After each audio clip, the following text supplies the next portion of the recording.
Tahun Baru Islam 1 Muharram bukan sekadar pergantian tahun Hijriah saja, melainkan momentum spiritual penting bagi umat muslim untuk melakukan refleksi diri atau muhasabah, meneladani semangat hijrahnya Nabi Muhammad SAW, serta bertekad menjadi pribadi yang lebih baik dari tahun sebelumnya. Seperti yang digelar oleh pemuda dan pemudi beserta Badan Kontak Majelis Taklim 2 Rukun Tetangga ini, yakni masyarakat di RT 11 dan masyarakat RT 12 Kelurahan Penyengat Rendah Kecamatan Telanai-Pura Kota Jambi, terpantau pada Senin malam tanggal 15 Juni tahun 2026. Masyarakat di sini menyambut malam pergantian tahun Hijriah 1448 Hijriah 2026 Masehi, masih dengan kegiatan-kegiatan keagamaan seperti mensiarkan sholawat, mendengarkan siraman rohani atau tausiah agama. Sebelum kegiatan ini berlangsung, semarak pawai obor dan tabuhan grup drum band terlihat turut memeriahkan acara ini yang dimulai dari wilayah RT 11 hingga finishnya di depan Masjid Nurul Jannah yang terletak di RT 12 Penyengat Rendah.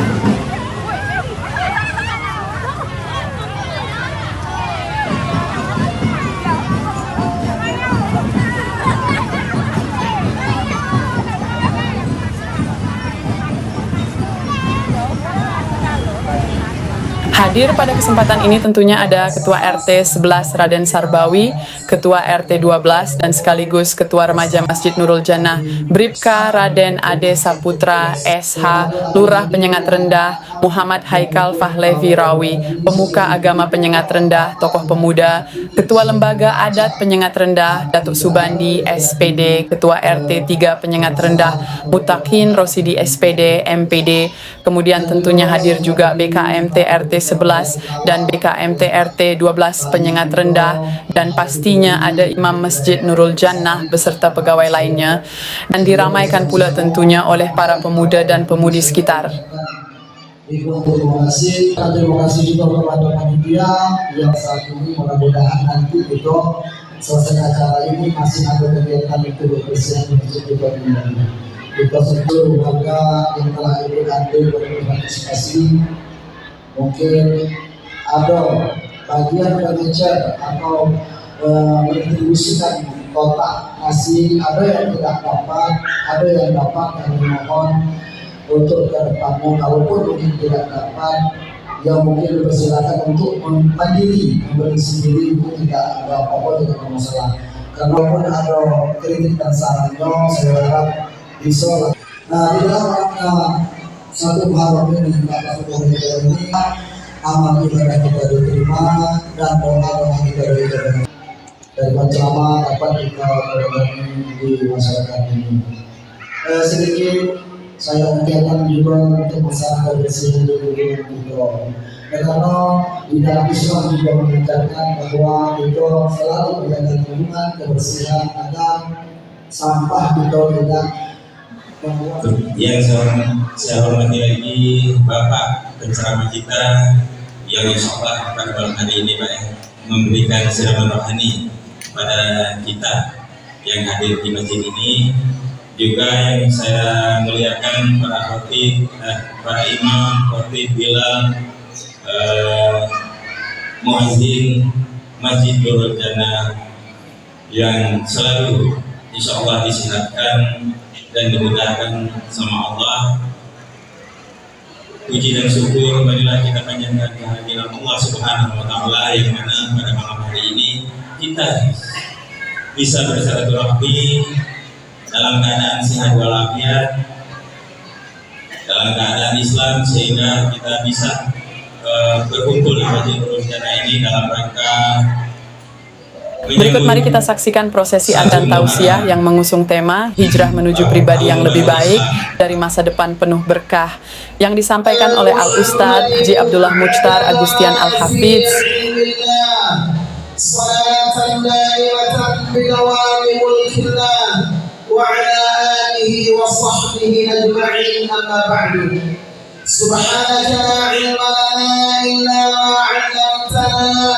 إنك أنت العليم الحكيم رب اشرح لي صدري ويسر لي أمري واحلل عقدة من لساني يفقه قولي ولا حول ولا قوة إلا بالله العلي العظيم. Alhamdulillah, kita bersyukur kepada Allah Azza wa Jalla yang mana pada malam hari ini kita masih diberikan oleh Allah nikmat iman, nikmat Islam, nikmat taufik dan hidayah. Kita masih diberikan oleh Allah Subhanahu wa taala kesehatan yang jasmani dan rohani sehingga kita dapat berkumpul di masjid yang mulia ini. Semoga Allah Subhanahu wa taala menurunkan rahmat dan kasih sayang kepada kita semua. Amin ya rabbal alamin. Salawat beriringan dengan salam Allahumma salli ala sayyidina Muhammad wa ala ali sayyidina Muhammad. Semoga selalu tercurah kepada baginda kita Nabi besar Muhammad sallallahu alaihi wasallam. Orang yang paling terdekat dengan Rasulullah sallallahu alaihi wasallam pada hari kiamat nanti adalah orang yang paling banyak mengucapkan salawat kepada Rasulullah sallallahu alaihi wasallam. Rasulullah bersabda dalam sebuah hadis, "Awlan nasi yaumal qiyamati aktsaruhum 'alaina salatan."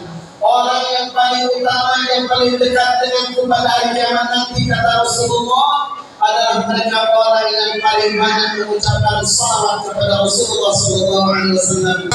Bapak-bapak, ibu-ibu yang tidak dapat kami sebutkan satu persatu, semoga kita sama mendapatkan rahmat ampunan daripada Allah Azza wa Jalla. Amin ya rabbal alamin.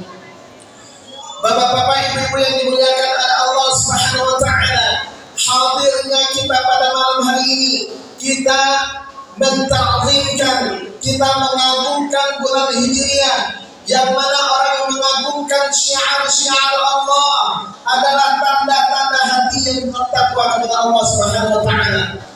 Yang namanya maksum tidak pernah berbuat dosa itu hanyalah Rasulullah sallallahu alaihi wasallam. Para anbiya tidak pernah berbuat dosa kepada Allah. Tetapi selain daripada Rasulullah, Rasul dan para anbiya yang lainnya pasti pernah berbuat dosa kepada Allah Subhanahu wa taala. Rasulullah sallallahu alaihi wasallam bersabda, "Kullu bani Adam khata' wa khairul khata'in at-tawwabun." Setiap bani Adam itu pasti pernah berbuat salah, dan sebaik-baik orang yang berbuat salah itu adalah orang-orang yang bertaubat kepada Allah Subhanahu wa taala. Pasti setiap kita bapak-bapak ibu-ibu pernah berbuat salah di masa yang lalu. Mata kita berbuat maksiat, kuping kita mendengarkan riba, kaki kita melangkah ke tempat yang tidak diridhai oleh Allah Subhanahu wa taala. Dan semuanya itu akan kita pertanggungjawabkan di hadapan Allah Subhanahu wa taala nanti. Maka daripada itu, orang yang berbuat dosa Allah perintahkan untuk bertobat kepada Allah Subhanahu wa taala. Tubu ila Allah taubatan nasuha. Taubatlah kalian kepada Allah dengan taubat nasuha. Jadi taubat nasuha itu syarat daripada taubat itu ada 3. Yang pertama adalah menyesali apa yang pernah kita perbuat. Yang kedua al-iqla', yang kedua berhenti daripada berbuat dosa tersebut.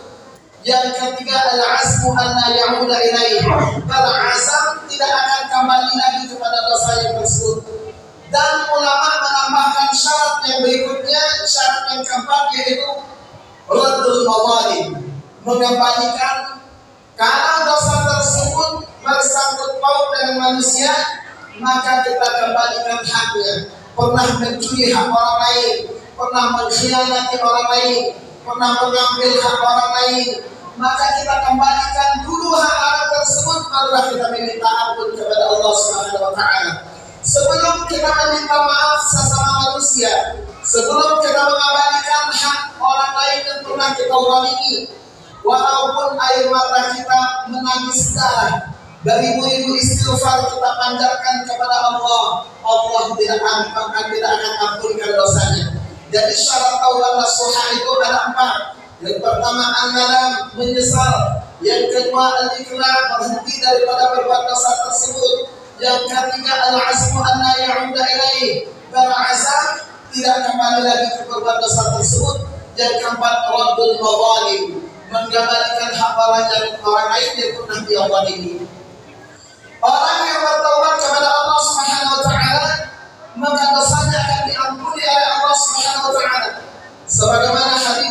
Rasulullah sallallahu alaihi wasallam, "At-taibu min dzambihi kaman la dzambala." Orang yang bertaubat daripada dosa maka seperti orang yang tidak pernah berbuat dosa. Jadi minta ampunlah kepada Allah Subhanahu wa taala.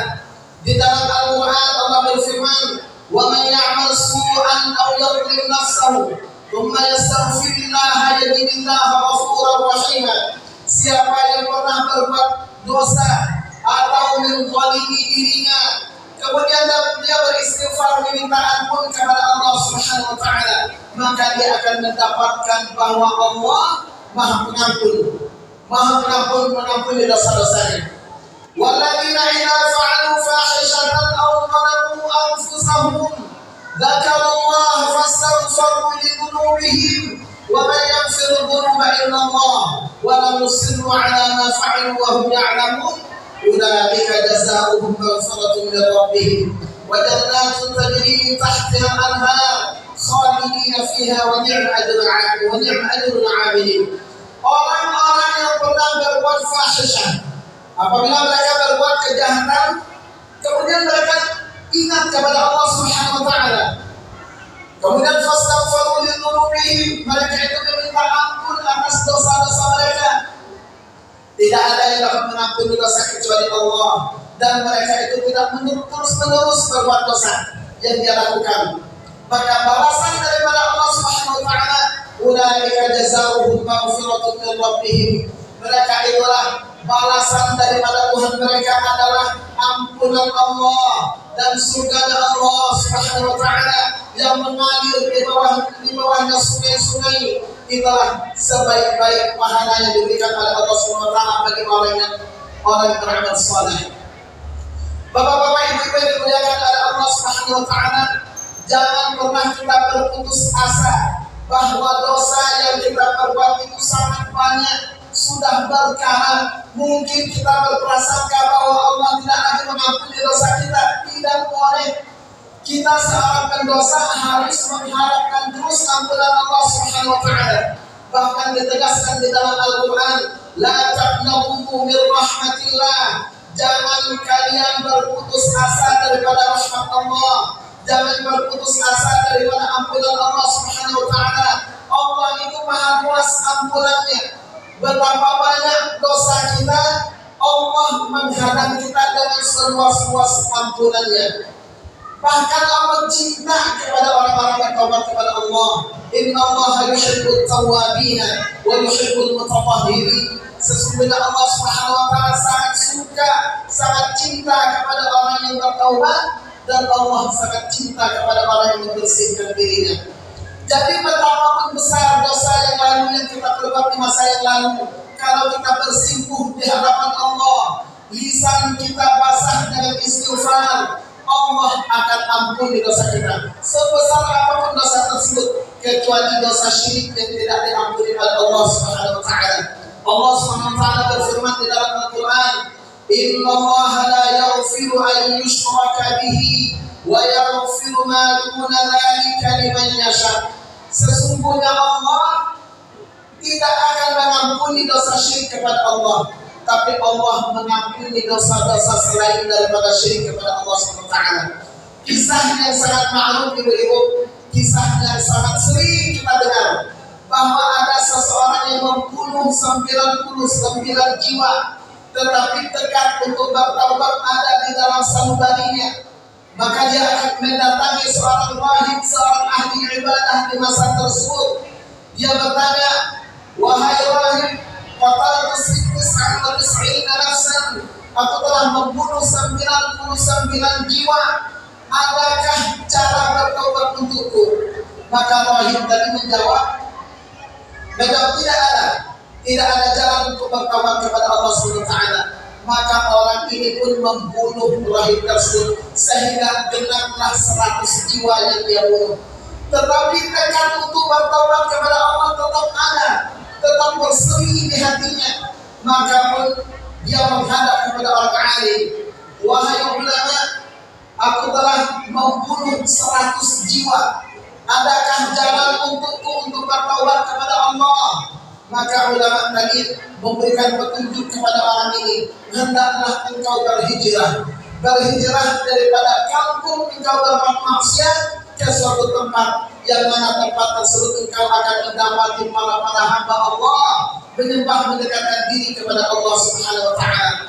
Maka dia pun pergi berhijrah daripada kampungnya tempat dia bermaksiat menuju suatu kampung yang mana di sana banyak hamba Allah yang mendekatkan diri kepada Allah Subhanahu wa taala.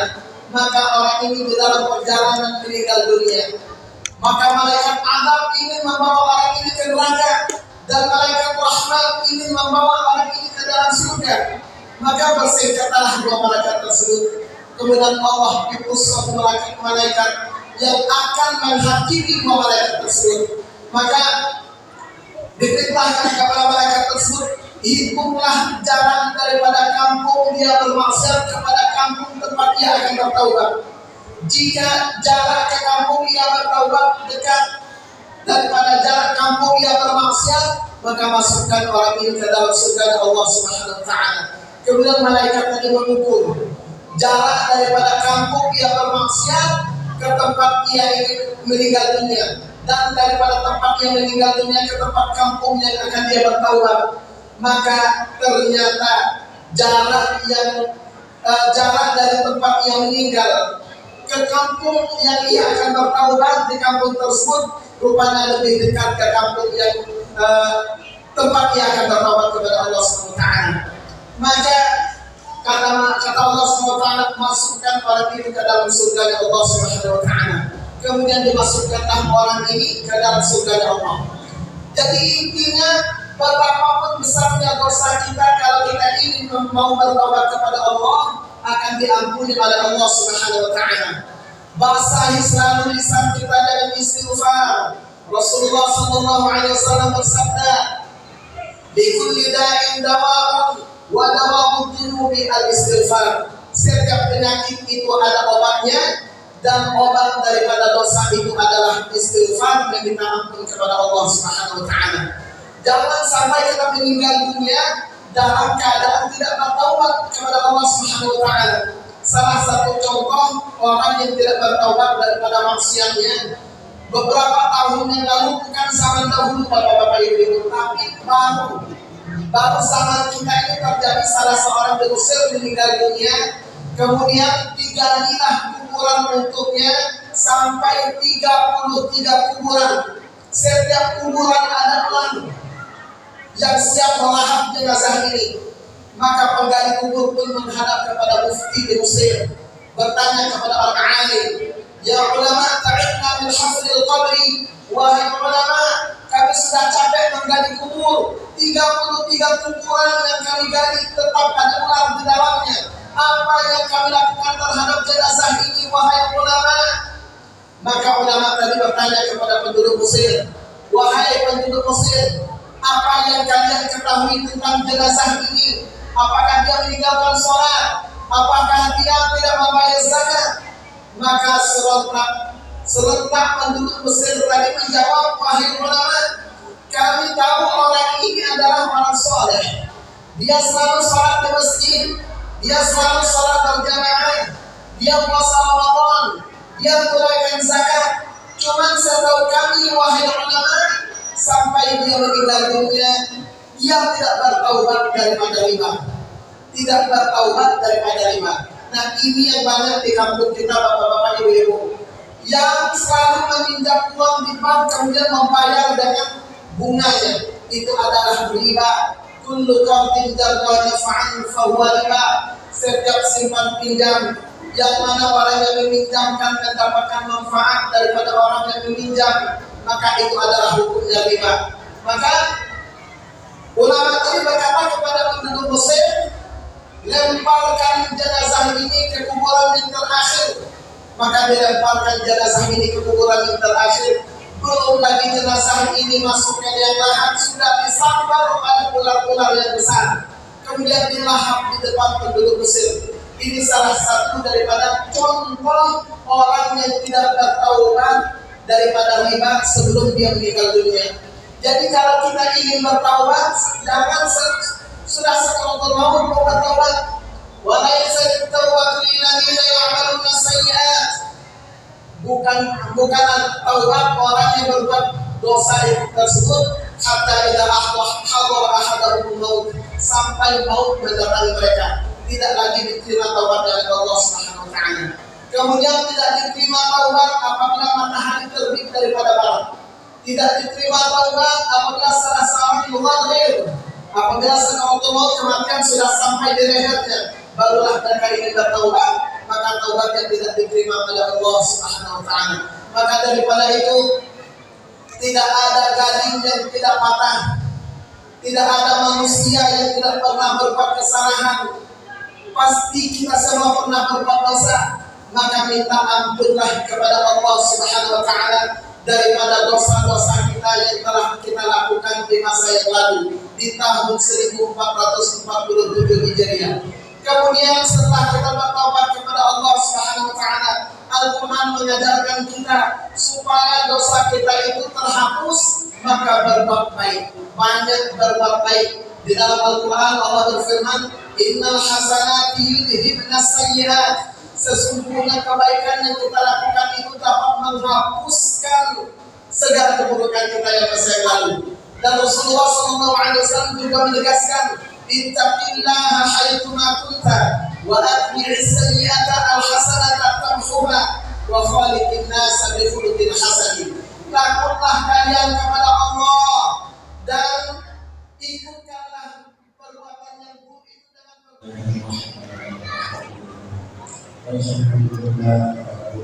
Kemudian acara selanjutnya ditutup dengan doa yang dibacakan oleh Dr. Andes Haji Nawawi.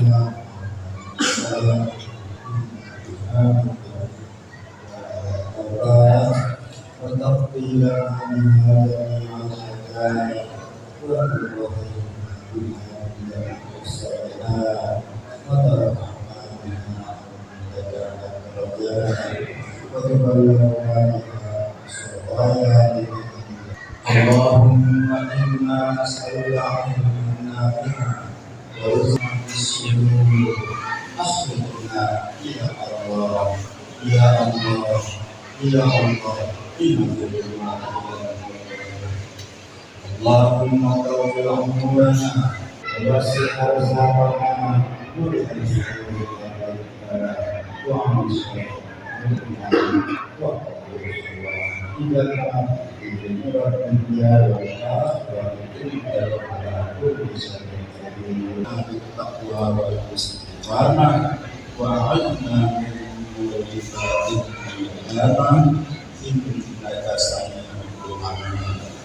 Rabbana la tuzigh qulubana ba'da idh hadaytana wa hab lana min ladunka rahmatan innaka antal wahhab.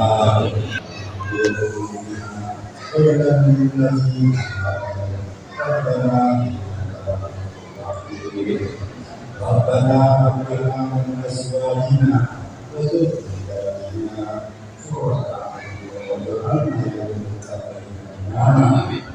Rabbana atina fid dunya hasanah wa fil akhirati hasanah wa qina adzaban nar.